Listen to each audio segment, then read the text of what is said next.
শীতের দিনে যেই পিঠা আমরা সবচাইতে বেশি পছন্দ করে খাই, সেই পিঠাটা আমার এই গরমের দিনে খেতে ইচ্ছে করল। এখন কি করা যায় বলুন তো? তো যাই হোক, খেতে যখন ইচ্ছে করেইছে, তো তার জন্য তো বানাতে হবে। তো এই যে গুঁড়ি কুটে নিয়ে এসেছে, আর সেই সাথে সেই পিঠার ডোটাও তৈরি করে নিচ্ছি। আসসালামু আলাইকুম, সবাই কেমন আছেন? এখানে পিঠার ডোটা আমি যেভাবে তৈরি করি, এখানে আমি অল্প একটু গুঁড়ি দিয়ে তারপর একটু সুজির মতো করে নেই, একদমই লবণ ছাড়া।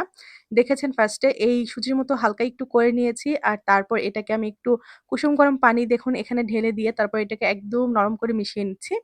তো এটা যখন একদম থনথনে নরম হয়ে গেছে আবারও, তারপরে এখানে গুঁড়ি দিয়ে দিচ্ছি। এইভাবে একটু এটাকে বলে আমাদের দেশে আলুনিকাই। তো এটা যখন করে তারপরে পিঠার গোলাটা করা হয়, তখন এই পিঠাগুলো নাকি অনেক বেশি ফুলে অনেক সুন্দর হয়। তো তার জন্য এভাবে করা। তো এই যে গুঁড়ি দিয়ে দিচ্ছি আর গুঁড়িটা দিয়ে তারপরে আমি এখানে কিন্তু ঠান্ডা পানি ব্যবহার করব না। এখানে একদমই কুসুম গরম পানি আঙ্গুল সহ্য করতে পারে। আপনার এরকম পানি দিলেই হবে। যেমন হাত আপনি ভেজাচ্ছেন কিন্তু আপনার হাতে গরম লাগছে কিন্তু হাতে তেমন একটা আপনি সহ্য করতে পারবেন না এমন নয়। এরকম ব্যাপার। তো কুসুম গরম পানি দিয়ে আমি কিন্তু এই ডোটা তৈরি করে নিচ্ছি। তো এই যে চিতই পিঠাটা, এটার ডোটাই কিন্তু মেইন। ডোটা আপনি যে কিভাবে তৈরি করবেন, যদি পারফেক্টলি তৈরি করতে পারেন, আপনার পিঠাগুলো সুন্দর হবে। আরেকটা জিনিস হচ্ছে, এই ডোটা বানিয়ে রাখার পর কিন্তু আপনি ১ থেকে ১.৫ ঘন্টা একটু ভিজিয়ে রাখবেন। মানে এই ডোটা তৈরি করার পর আপনি সাথে, সাথে পিঠা বানাতে যাবেন না। আপনি অনেকটা পরে বানাবেন। এখানে একটু লবণও দিয়ে দিলাম।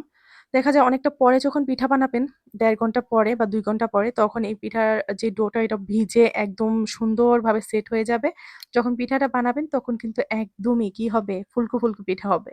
তো যাই হোক ঘন লাগছিল আমার কাছে যার জন্য আবারও একটু কুসুম গরম পানি দিয়ে দিলাম। দিয়ে এই যে ব্যাটারটা সেটাকে কিন্তু আবারও আরেকটু পাতলা করে নিয়েছি।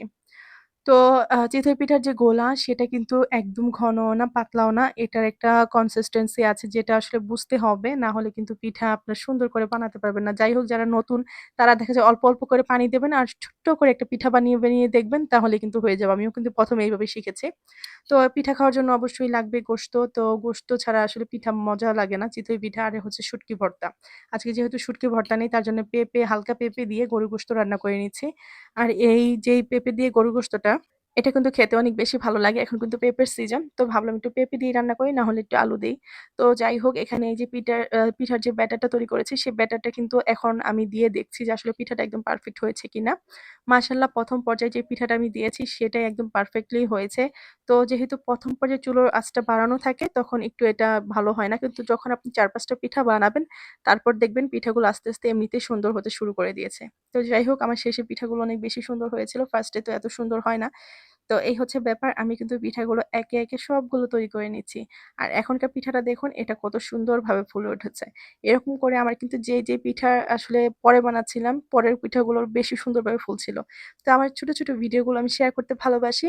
তো সবাই অনেক ভালো থাকবেন, সুস্থ থাকবেন। সবার জন্য অনেক, অনেক দোয়া। আল্লাহ হাফেজ।